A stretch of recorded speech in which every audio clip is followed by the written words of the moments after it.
फिर क्या होता है, फिर कैसे होता है, फिर आप कह रहे हो कि नहीं ये हमेशा रहेंगे, मतलब ये होता क्या है, ये रहस्य बताइए। तो भगवान कहते हैं देहि नोस्मिन यथा देहे, देही शरीर में जैसे देहे कौमारम यौवनम जरा तथा देहांतर प्राप्ति धीरस तत्र न मोह्यते। देहि नोस्मिन यथा देहे कौमारम यौवनम जरा, कौमार मतलब कौमार अवस्था थी, जैसे शरीर में आपने देखा होगा देह था, अब कौमार अवस्था आई, फिर यौवन अवस्था आई, फिर बुढ़ापा आया। तो 3 प्रक्रिया हुई ना, एक जैसे तो रहे नहीं, परिवर्तन हुआ कि नहीं हुआ? कहते हाँ हो गया। देहिनोस्मिन यथा देहे, देख लो ये देहिनोस्मिन जैसे जीवात्मा, देहिनोस्मिन यथा देहे। देहिन किसको कहते हैं? आत्मा को। यहां पे देहिन अस्मिन,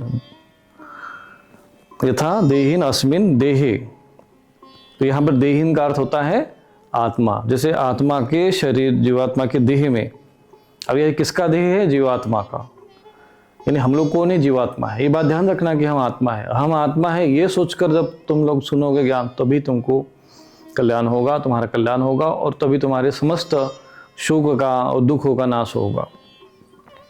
तो उसमें बालकपन आता है, यौवन अवस्था आता है। आपने देखा ना परिवर्तन हुआ कि नहीं शरीर में? बोले हाँ हो गया। तो फिर ऐसा है ना, जैसे ये कुमार अवस्था आ गई है, फिर कुमार अवस्था भी चली गई, ये अवस्था आई वो भी चली गई, नहीं चली गई तब वो भी चली जाएगी, फिर वृद्धावस्था आएगी, प्रौढ़ावस्था आएगी, फिर वृद्धावस्था आएगी। परिवर्तन हो रहा है कि नहीं? बोले हाँ हो रहा है।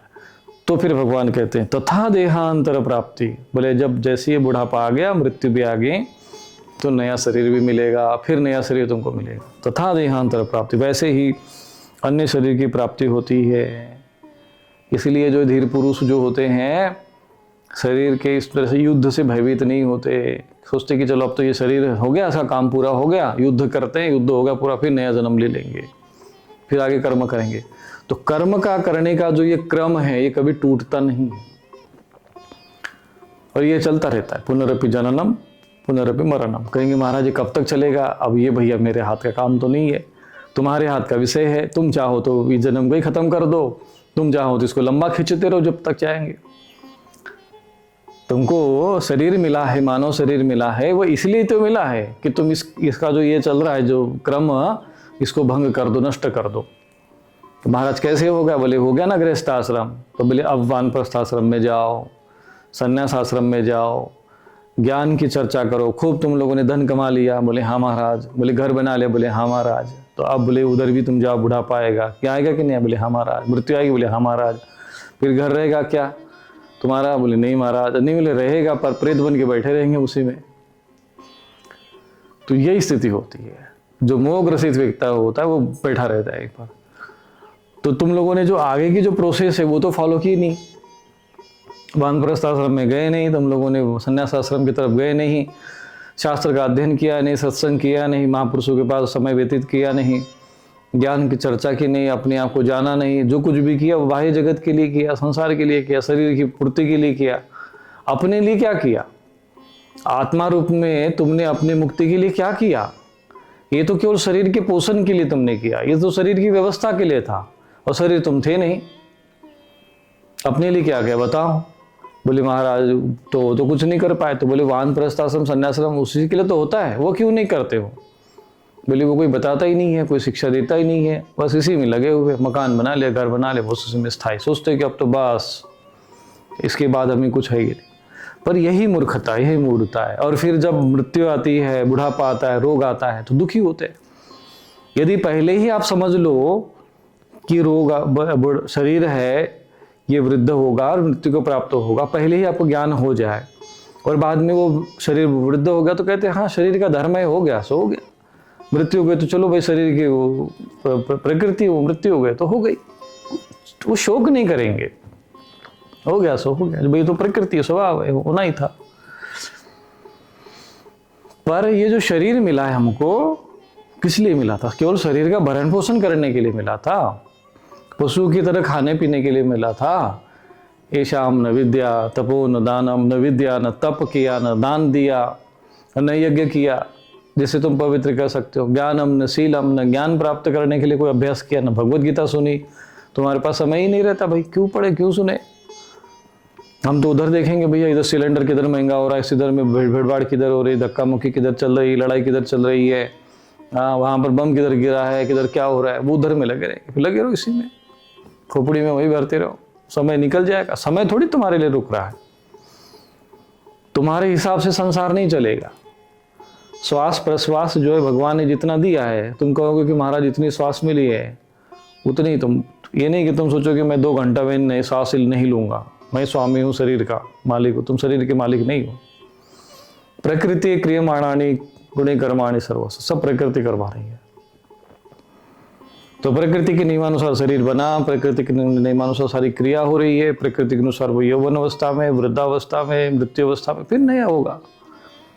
महाराज ये तो हमको मिट जाना चाहिए, समाप्त होना चाहिए, कब तक चलेगा? तो फिर भाई उसका एक प्रोसेस है भाई, तुम उसके लिए वानप्रस्थ आश्रम है, गृह संन्यास आश्रम है, वही क्रम है। वर्ण व्यवस्था भी उसी क्रम के अंतर्गत आता है। चातुर्वर्ण मया श्रेष्ठम गुण कर्म विभाग से, जन्म से सभी शूद्र प्रकृति के होते हैं, सभी शूद्र मां जन्मना जाए थे शूद्र, जन्म लिया शूद्र ही है वो। अब संस्कार हो गया तब द्विज बन गए, उसके पहले नहीं। संस्कार नहीं हुआ बोले तुम अभी शूद्र ही हो, फिर अज्ञानता में जी रहा। जो शूद्र कौन है? जो अज्ञानता में जी रहा है, मूढ़ता में जी रहा है, खाने पीने में लगा हुआ है बस कम। बोले संस्कार हो गया उसके ऊपर, फिर द्विज बन गए। संस्कारा द्विज उच्चते। फिर वेदों का अध्ययन ज्ञान पठन पाठन करता, बोले वेद पाठी भवेत विप्र, बोले वेदों का पठन पाठन करता है वो विप्र हो गया, बोले ज्ञानी हो गया। फिर बोले आगे, बोले ब्रह्म जानते थे ब्राह्मण, फिर ब्राह्मण कर्म करेगा, ब्रह्म को जानने के लिए कर्म करेगा। तो ब्रह्म को जानने के लिए कर्म कब करेगा? तो वो वानप्रस्थ आश्रम में जाएगा, तो वहां पे क्या करेगा? ब्रह्म को जानने के लिए शम दम तप शौचम, ये कर्म है। शांति आर्जवमेव च ज्ञान विज्ञान आस्तिक्यम ब्रह्म कर्म स्वभावचम, बोले ये कर्म है। स्वभाव बन जाएगा आपका। जब वानप्रस्थ आश्रम में जाओगे, वन में जाओगे, एकांत में जाओगे, भजन कर वहां पे करोगे क्या? प्रातः काल उठोगे, अब तो कुछ कमाना धमाना तो है नहीं, हाँ रिटायर्ड तो हो गए अब तो, फिर अब जाओ भजन करो, सुबह उठो, स्नान करो, 3 समय स्नान करो, शौच बराबर नियमित उसे 3 समय स्नान करो, त्रिकाल संध्या करो, यज्ञ करो, तो ये तुम्हारी दिनचर्या बन जाएगी। तब तुम क्या कहलाओगे? ब्राह्मण कहलाओगे। वेदों को अध्ययन मनन करोगे, बोले क्या होगा? वेद पाठी कहलाओ। तुम्हारा वो प्रकृति हो जाएगी। जैसे जैसे आयु बदलता रहता, बचपन में क्या आयु जन्म से उसके पास ज्ञान नहीं रहता, विवेक रहता नहीं, तो वो शूद्र माना जाता है। तो ये ऋषि मुनियों का ज्ञान है, ये वास्तविक ज्ञान है।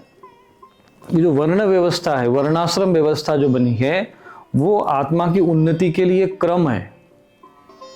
जैसे गृहस्थ आश्रम के बाद वानप्रस्थ आश्रम है, तो एक सीढ़ी है, क्रॉस करना पड़ेगा, आगे बढ़ना पड़ेगा। तुम आगे नहीं बढ़ते, वही टिके रहते हो, फिर टिके रहते हो तो फिर वही बोले हम तो गृहस्थी, हम तो गृहस्थी। अरे गृहस्थी क्या है? कौन है गृहस्थी?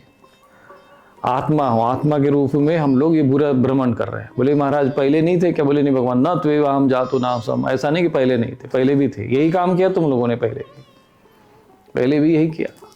पहले भी बाल बच्चे हो गए, पति पत्नी बच्चे सब पहले भी थे, कहाँ चले गए? वैसे ही है, वो लगे उसी में। ऐसे ही हमने किसी एक प्रेत, जो एक सती महिला जो बन गई थी, सती हो गई थी, वो आई किसी के शरीर में हमसे बात करने के लिए। तो मैंने पूछा कि भाई तुम अभी तक घूम रही हो किसी प्रेत योनि में? बोले हाँ। मैंने तुम्हारे पति का है? बोले अभी है। बोले उनके 3 जन्म हो चुके हैं, और अभी कहाँ जाती है तुम देखने के लिए? हाँ अभी भी। तो अभी भी उसको पति मान के बैठे, जबकि उसका पति रहा नहीं, वो शरीर बदल गया, और वो नई पत्नी भी उसकी हो गई, बच्चे भी उसके अलग है, दुनियादारी उसको वो भूल भी गया।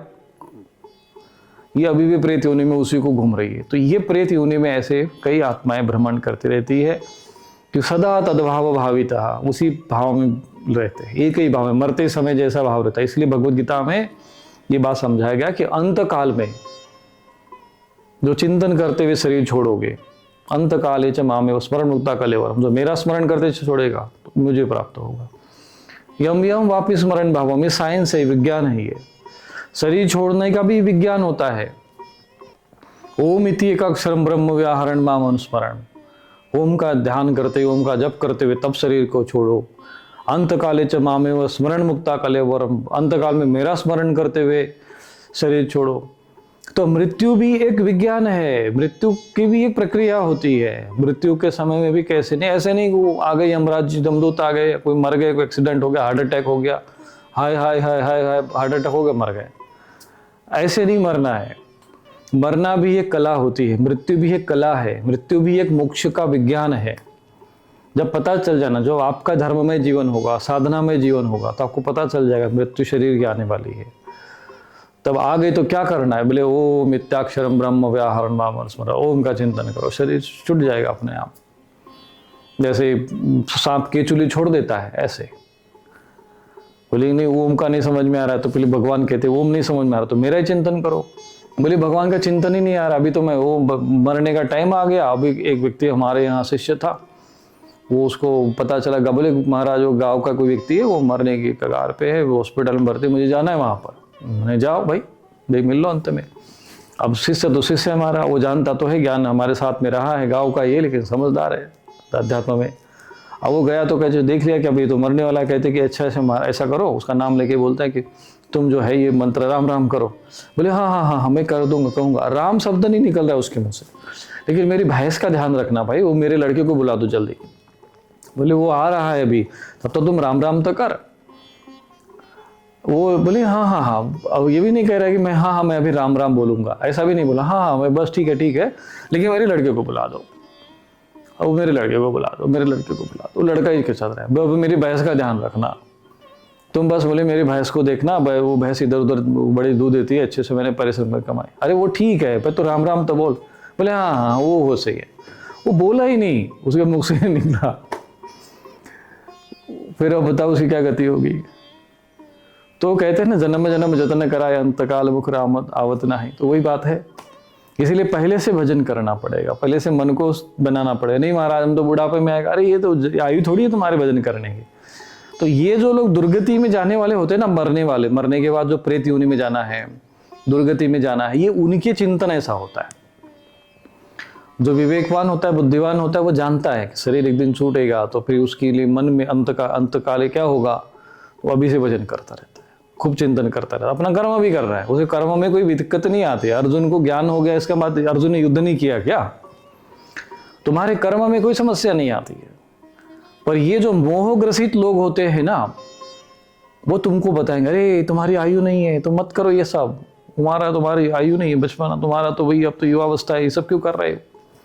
क्योंकि ये प्रेत सिर पे चढ़े नहीं, क्या मरने के बाद इनको प्रेत बनना है। वो सोचते कि तुम भी प्रेत बन जाओ तो के मुक्त हो जाओ,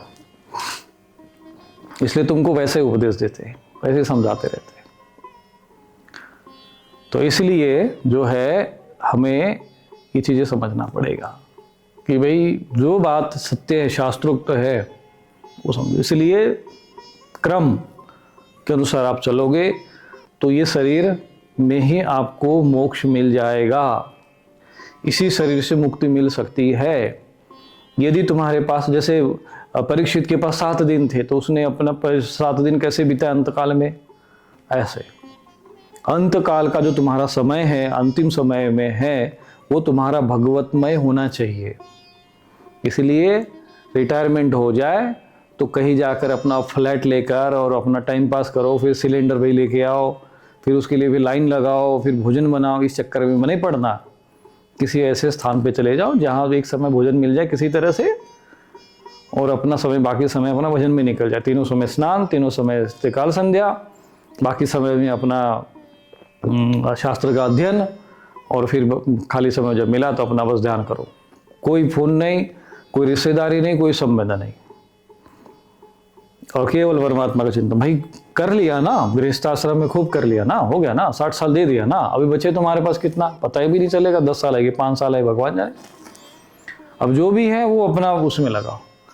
अब फिर जो युवावस्था है, बोले युवावस्था है तो फिर तुम अभी से तैयारी कर लो, कर्म भी करो, मां मनुस्मर युद्ध च, भगवान का भी स्मरण करो, समय पर अपना पूजा पाठ करो, दोनों समय अपना कम से कम त्रिकाल संध्या करो, दोनों समय अपना जप करो। नहीं महाराज हम तो जाते हैं फलानी जगह पे, किसी बाबा के जाके माथा टेक लेते हैं, वहाँ चादर चढ़ा देते हैं, वहाँ गड़े मुर्दे को पूजते हैं, सड़े मुर्दे को पूजते। बोले ये सब मत कर, ये मरने के बाद तुम भी वैसे ही जाओगे, फिर प्रेत योनि में जाओगे, जिसको पूजोगे वही जाओगे ना। भूतानी अंति भूतेज्या, ये सब नहीं करना है। देवताओं की उपासना करो, ध्यान करो, चिंतन करो, जो भगवद गीता में जो योग बताया गया है, जो उपासना पद्धति बताई है, ये धर्म है। ये धर्म नहीं है जो आजकल प्रचलन में चल रहा है, जिधर भीड़ भाग रही है। ये सब ऐसी ही प्रेतों वाली भीड़ है, ये सब इधर मत जाना। इस तरीके से जो तुम्हारा मन बन जाएगा तो जीते जी मुक्ति का अनुभव होने लग जाएगा, ज्ञान हो जाएगा, तो ब्रह्मनिष्ठ हो जाओगे, आत्मनिष्ठ हो जाओगे।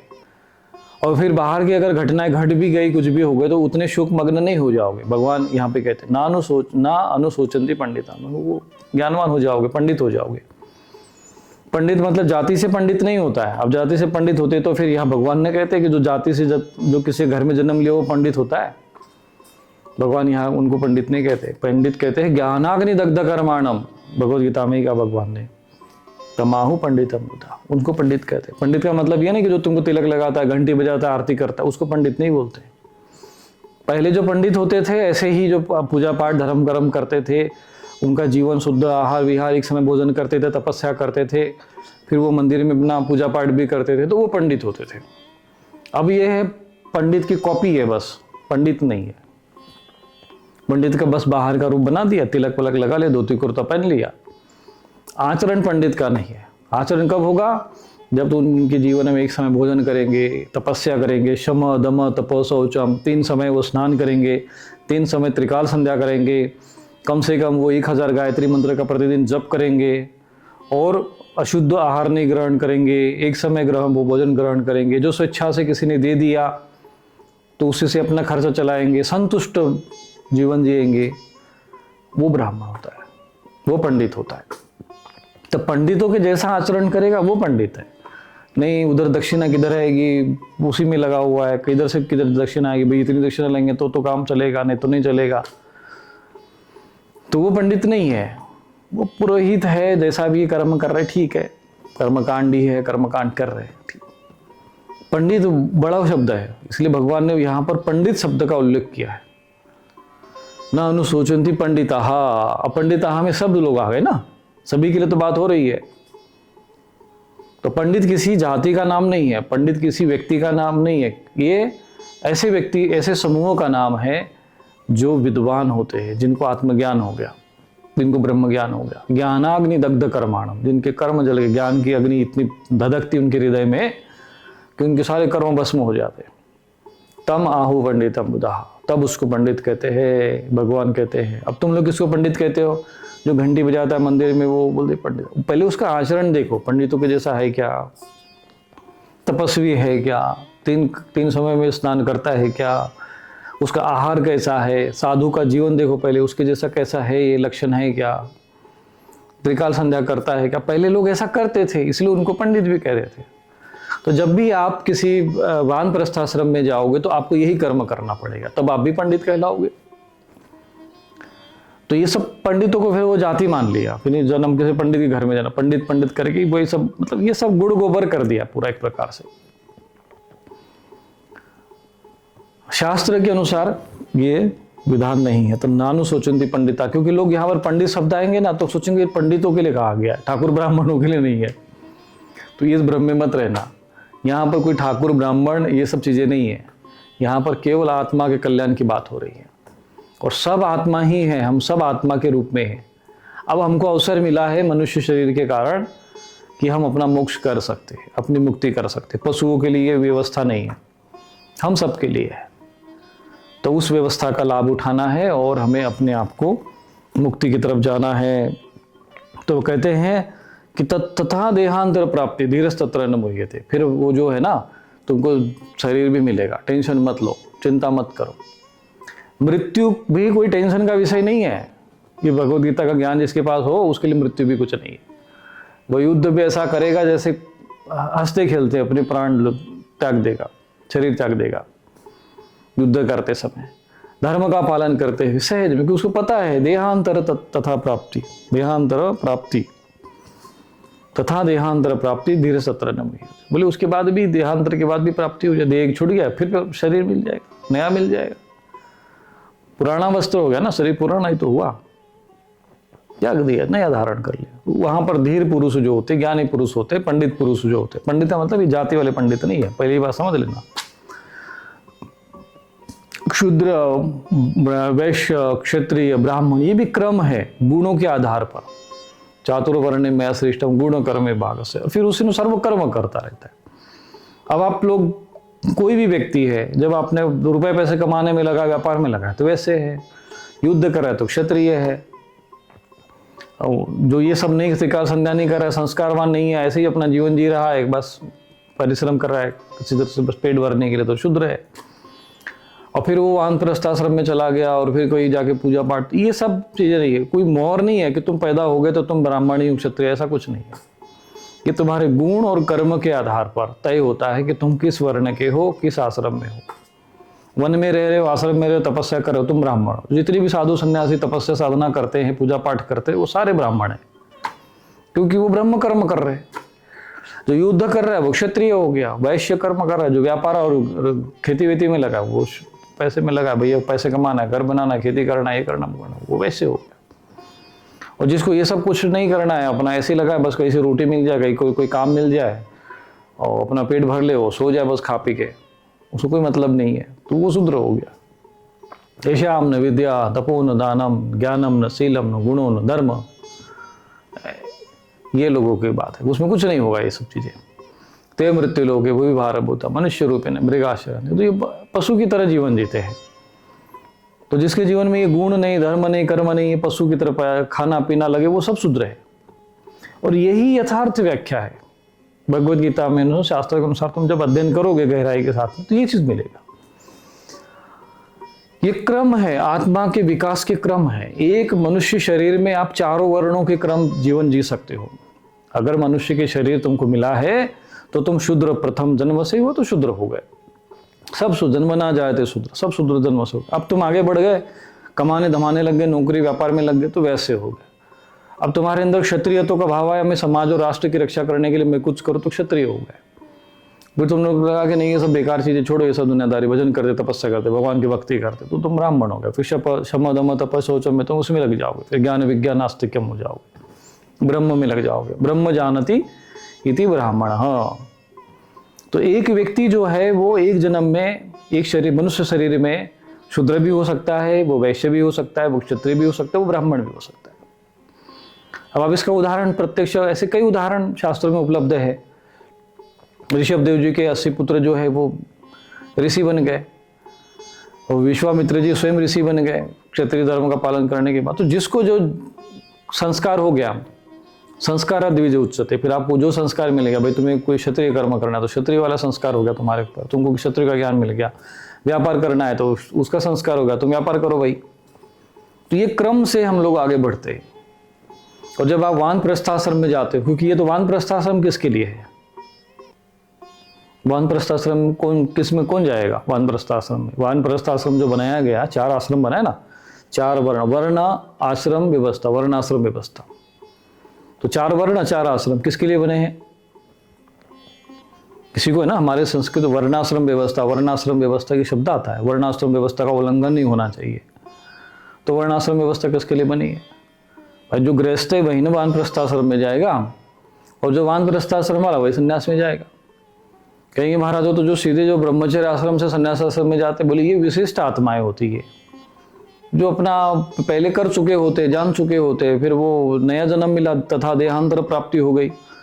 अब साधना करते करते करते अब बिल्कुल वो एकदम नजदीक पहुंच गए, दुनियादारी गृहस्थी सब कुछ उन्होंने भोग लिया था। अब वानप्रस्थाश्रम में चले गए, संन्यास आश्रम में चले गए। अब वो योग भ्रष्ट, मतलब योग को पूर्ण प्राप्त नहीं हुए। तथा देहांतर प्राप्ति, यहाँ पर जो आ रहा है ना, तथा देहांतर प्राप्ति, जो हमें 13वां श्लोक में, फिर नया शरीर मिला।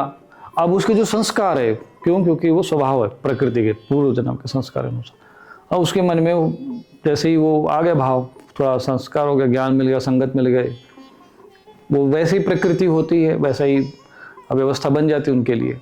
प्रारब्ध वैसे ही बना उसका, तो जैसे प्रारब्ध होगा वैसे स्वभाव बनेगा, और वैसे कर्म करेगा वो। तो फिर वो कहता है ये सब छोड़ो, ये सब नहीं करना, हम लोग सीधा ऊपर हवाई जहाज की यात्रा करते हैं। ये बीच में से नहीं जाना है, तो गृहस्थ आश्रम जाओ, फिर वानप्रस्थ आश्रम में जाओ, नहीं, फिर संन्यास आश्रम में जाना है। तो वो बहुत दुर्लभ लोग होते हैं, जैसे कि शंकराचार्य जी जैसे विशिष्ट लोग होते हैं, अब सभी लोग नहीं, तो वो फिर शॉर्टकट में निकल जाते हैं। परंतु क्रम तो यही है कि पहले वह ब्रह्मचर्य आश्रम, गृहस्थाश्रम, वानप्रस्थाश्रम, फिर संन्यासाश्रम, क्रम यही है। वो सीधा ब्रह्मचर्य आश्रम संन्यास आश्रम चले गए तो ये फिर विशिष्ट लोग आपातकाल में, जैसे कुछ लोग हेलीकॉप्टर, जैसे किसी के लिए कोई विशिष्ट विमान होते हैं वायु, जैसे प्रधानमंत्री हो गए तो उनके लिए अलग से विमान होता है, अब वो विशिष्ट व्यक्ति हो गए। और सामान्य व्यक्ति के लिए वही है भैया, सब लोग आप उसी लाइन पे जाओ, सिक्योरिटी में जाओ, वहीं पर जाओ, उनके लिए सबके लिए वही है, एयरपोर्ट उनके लिए बना है। तो ये विशिष्ट लोग जो समाज धर्म के लिए, समाज के लिए कार्य करने आते होते, परंतु वो क्रम का भंग जो है, क्रम यही है। और एक ही शरीर में आप ब्राह्मण, क्षत्रिय, वैश्य, शूद्र बन सकते हो। जैसा आप कर्म करोगे वैसे आपका वर्ण माना जाएगा। जैसा आपका आश्रम होगा, गृहस्थ आश्रम में रहे, गृहस्थ में रह रहे हो तो गृहस्थ आश्रम में हो, वानप्रस्थ आश्रम बदल गया ना, आपका चेंज हो गया। अब जो है वो ब्रह्मचर्य आश्रम किसके लिए है भाई? जो गृहस्थ आश्रम में जाना चाहता है, गृहस्थ आश्रम में कौन जाना चाहता है? बोले सभी जाने चाहते हैं। तो जब सभी गृहस्थ आश्रम जाना चाहते हैं तो सभी के लिए पहले ब्रह्मचर्य आश्रम, फिर वानप्रस्थ आश्रम किसके लिए है? बोले जो गृहस्थ आश्रम में है, गृहस्थाश्रम वाला ही तो वानप्रस्थाश्रम में जाएगा ना, उसी का ही तो है। बोले नहीं हम तो गृहस्थी है, हम तो बस अब यही रहेंगे। मैंने कहा कब तक रहोगे? तो ये होती आसक्ति, ये है मोह, ये अज्ञान, बस उसी में उलझा रहना। घर बना, मकान बना लिया, बस फंस गए इसी में, अब इससे आगे नहीं आता करते हम। तो फिर लो भैया अगला जन्म, बोले अगले जन्म में भी यही करेंगे हम। मैंने कहा करना यही पे करते रहो, फिर भटकते रहो। फिर लोग बोलते कब तक चलेगा? अपने जब तक तुम वहां पर उस अवस्था में ज्ञान को प्राप्त नहीं होगे। ज्ञानात् मुक्ति ही ज्ञानाग्निदग्ध कर्माणम तमाहु पंडितम मुना, जब तक तुम पंडित नहीं बन जाओगे, ज्ञान की अग्नि के द्वारा तुम्हारे कर्म का नाश नहीं होगा, तब तक तुम्हारे साथ यही सब लगा रहेगा। पंडित बनना पड़ेगा और सभी को बनना है। पंडित एक अवस्था है, और जब तक तुम पंडित नहीं बनोगे, ज्ञानी नहीं बनोगे, ब्राह्मण नहीं बनोगे, ब्रह्मनिष्ठ नहीं बनोगे, आत्मनिष्ठ नहीं बनोगे, आत्मा को नहीं जानोगे, आत्मा को स्वयं को मानोगे नहीं, अपने अनुभव नहीं करोगे, ये चक्र चलता रहेगा, घूमते रहोगे। तथा देहांतर प्राप्ति धीरस्तत्र न मुह्यते। अगर तुमको लगता है कि चलो भाई नया जन्म मिल ही जाएगा, फिर जलते रहेंगे, भैया तुम उसमें पशु भी बन सकते हो, कहाँ जाओगे, किधर जाओगे, वो सिस्टम भगवान का है, तुम्हारे हिसाब से कुछ है ही नहीं है। तुम्हारे लिए एक सीमित जो है कर्मण्यवाधिकारस्थे, तुमको कर्म करने का थोड़ा सा अधिकार दे दिया है। मां फलेषु कदाचन, तुम सोचोगे नहीं हमको ऐसा फल मिलना चाहिए, हम तो अभी यहाँ से जाने के बाद हमको यमराज जी क्या नहीं ले जाना, भाई यमलोक मत ले जाना, प्रेतलोक नहीं जाएंगे हम, वो तुम्हारे हाथ में नहीं है। इस व्यवस्था ऐसा बना, सिस्टम ऐसा है। इसलिए परतंत्र जीव जो है ना, कहते हैं स्वतंत्र वही है जो आत्मज्ञानी है। आत्मज्ञानी महापुरुषों के लिए कहते हैं कि आत्मसंतुष्ट से तस्य कार्यम न विद्यते, और उसके लिए कोई विधान नहीं, कोई कार्य नहीं है। आत्मा में जो स्थित हो गया उसके लिए कोई कार्य नहीं है। वो अलग बात है कि ज्ञानी महापुरुष कभी कर्म का त्याग नहीं करते, कर्म करते रहते। संसार में लोग संग्रह के लिए, परोपकार के लिए करते रहते, उन पे कोई पाबंदी नहीं, वही स्वतंत्र है संसार में, बाकी सब परतंत्र है। तुम्हारे राष्ट्रपति, प्रधानमंत्री सब बंधे हुए हैं। आत्मज्ञानी ही स्वतंत्र है, क्योंकि मन के वश में है वो लोग। आत्मज्ञानी के मन में वश में है, मन जो है उनके वश में है। मन को वश कर लिया वही स्वतंत्र है। जो मन के वश में है वो तो भाई किसी न किसी के वश में तो हो, तो फिर कैसे स्वतंत्र कैसे हुए? स्वतंत्र का अर्थ होता है मन तुम्हारे हिसाब से चले। नहीं महाराज अब तो आज तो मन कर रहा है कि मैं, मन कर रहा है ना तुम्हारा, तुम थोड़ी कर रहे हो, मन कर रहा है। मेरा मन कहता है, मेरे मन में ऐसा चल रहा है, मेरे मन में ऐसा है। अरे तेरे मन में है ना, वो तेरा मन ऐसा कर रहा है, तुम तो नहीं कर रहे हो। तुम नहीं कर, तुम्हारा मन तुमको लेके घूम रहा है, यहाँ वहां दौड़ा रहा है, भगा रहा है।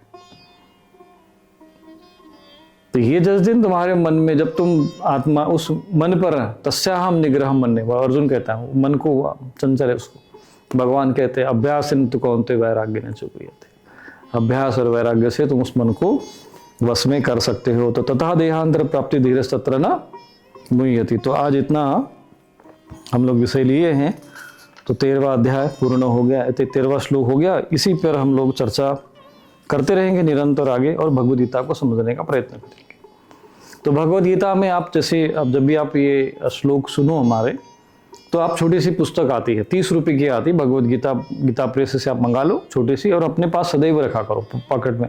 महाराज वो तो हम लोग कहीं भी चले जाते हैं। मैंने कहा कि कहीं भी चले जाते तो भगवद गीता थोड़ी अशुद्ध हो जाएगी।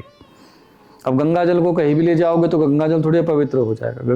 भगवद गीता का ज्ञान है वो थोड़ी श्लोक, अब तुम किसी जगह चले गए, मानो शौचालय में चले गए तो श्लोक थोड़ी मिट जाएंगे। तुमको ज्ञान से मतलब होना चाहिए। लोगों के दिमाग में ना ऐसा भर दिया है भय, एकदम हर चीज, ये मत करो वो हो जाएगा, वो मत करो वो हो जाएगा, डरा देते सब। शास्त्र विधि के अनुसार आप उसमें रखो, उसमें कोई दिक्कत नहीं है। और उसका अगर ऐसा लगता है कि भाई उसको छोटा सी पुस्तक जो है पॉकेट साइज में, पॉकेट में रखने के लिए है, किसी भी अवस्था में वो अशुद्ध पवित्र नहीं हो, जो अपवित्र नहीं हो, बल्कि रखना चाहिए। उसी भूत प्रेत पिशाच जो तामसी तत्व पास में नहीं आते हैं, छोटी सी पुस्तक जो है अपने पास सदैव भगवद गीता रखनी चाहिए। प्रत्येक सनातन धर्म के अनुयायी को अपने पास एक भगवद गीता अवश्य रखनी चाहिए, ये नोट कर लीजिए। जो भी सनातन धर्म का अनुयायी है उसको एक पॉकेट में भगवद गीता रखनी चाहिए जब भी अवसर मिले। अब तुमने देखा विधर्मी लोग कैसे अभ्यास करते रहते, इसीलिए वो लोगों की वो उन्नति है। आज 57 देश से तुम लोग चिल्लाते रहते हो, अरे क्यों नहीं होगा उनका भाई? वो अपने उनके नियम और उनके जो कितना कट्टर है, हाँ, जहाँ कहीं भी जाके वो अपना समय से वो त्रिकाल संध्या करते रहते हैं। वो पंचकाल संध्या होती है, हम तो त्रिकाल संध्या भूल गए। कहते उनका तो ये है वो है फलाना है टिम्पैटिंग, सब ठीक है, वो भी जैसा भी हो चाहे। अगर असुर भी तपस्या करेंगे तो असुरों को भी स्वर्ग मिल जाता है।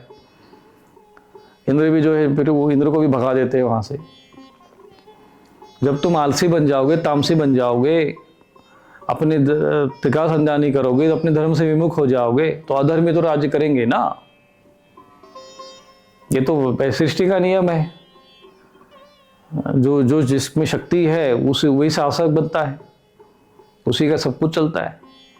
तो आप अपने नियम से भटक गए हो तो अपने नियम से मत भटको और वापस अपनी जगह रहे, भगवद गीता पढ़े। 3 समय कम से कम 2 समय तो अपना संध्या करना चाहिए, और प्रातःकाल, सायंकाल या रात्रिकाल कम से कम 2 समय बाहर से जैसे आते हो स्नान कर लो। और स्नान करने के लिए अपना आधा घंटे की कम से कम पूजा कर लो, कम से कम आधा घंटा। अब चाहे बोले 1 घंटा 2 घंटा हो तो कोई दिक्कत नहीं। फिर उसको अपना भोजन कर लो, अपने शयन कर लो, फिर अपने कर्म करो। तो ये सारा संसार का एक संतुलन बना के आप चलोगे तो आपको गृहस्थ जीवन बोझ नहीं लगेगा। अच्छा आध्यात्मिक रूप से साधक के रूप में, योगी के रूप में, ज्ञानी के रूप में आप जो है इस जीवन को आप जी सकते हो। जैसा कि मैंने कहा आगे आने वाले समय में इस विषय पर हम चर्चा करेंगे। और ये भगवद गीता में जो विषय आया है, अब इसमें जो भगवद गीता पर जो अर्थ महापुरुषों ने भी कहे हैं, यहाँ पर जैसा भी इसमें जैसा जैसा अर्थ आया है, जो जो व्याख्या आई है उसी पर भगवद गीता यदि कोई जान लेगा, समझ लेगा, तो फिर अन्य कोई धर्म ग्रंथ विशेष समझने की आवश्यकता नहीं पड़ती है। गीता सुगीता कर्तव्य के मन शास्त्र विस्तरे, तो इसमें अन्य फिर शास्त्र को पढ़, क्योंकि एक वही वेदों का ही सार, उपनिषदों का सार भगवद गीता में वही सब विस्तार है। अन्य ग्रंथों में एक ही बात को एकम सत विप्रा बहुधा वदंती, सत्य एक ही है, लेकिन उसको ज्ञानियों ने अनेक रूपों में कहा है। क्योंकि अनंत है, व्यापक है, तो उसको अलग अलग रूपों में कहा है। जैसे नदी की धारा है, गंगा जी की धारा है, बह रही है। अब जिसको जहाँ अच्छा लगा वही गंगा जी नहा लिया, वही नहा लिया, अब वही हर हर गंगे हो गया। अब जहाँ भी नहाए तो गंगा जी में, काशी में नहाओगे तो भी गंगा जी में नहाओगे, बंगाल में जाके वही काली घाट पे नहाओगे तो भी गंगा जी में नहाओगे, अब बलुआ घाट पे भी नहाओगे तो भी गंगा जी में नहाओगे। तो गंगा जी धारा है, प्रवाह है, जिसको जैसा घाट है वही नहा ले। तो धारा एक ही है, एक ही विषय, एकम सत्य एक ही है। उसी को अनेक महापुरुषों ने अलग अलग जगहों पर अलग अलग भाव से, अलग अलग भाषा में, अलग अलग स्थान में, अलग अलग समय में उसको कहा है। इसीलिए उसमें कोई विशेष तो बाकी जो ये जो भगवद गीता है ये शाश्वत ज्ञान है भगवान का, स्वयं भगवान ने इसका उपदेश दिया है, इसलिए इसको भगवान वाच कहते हैं। और वो सारा विषय भगवद गीता में यदि कोई समझ ले तो उसको कोई धर्म और अध्यात्म के लिए फिर यहाँ वाकई भटकने की आवश्यकता नहीं पड़ेगी। वो पंडित हो जाएगा, ज्ञानवान हो जाएगा, चिंतन करेगा।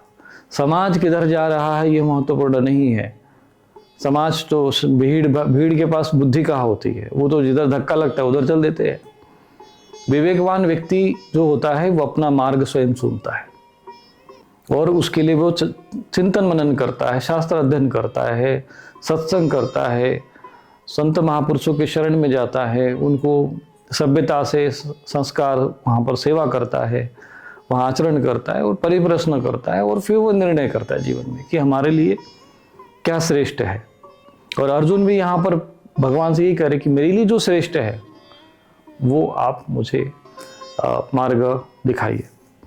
तो ये इस प्रकार का जो एक दिव्य उपदेश है जिस पर हम लोग प्रतिदिन, अभी मैंने विचार बना लिया है कि कम से कम 1 माह तक या जब तक ये भगवद गीता का पूर्ण विषय पूर्ण नहीं हो जाता है, ये प्रतिदिन जो है हम लोग भगवद गीता के श्लोक लेते रहेंगे। तो आज इतना ही। नारायण नारायण नारायण।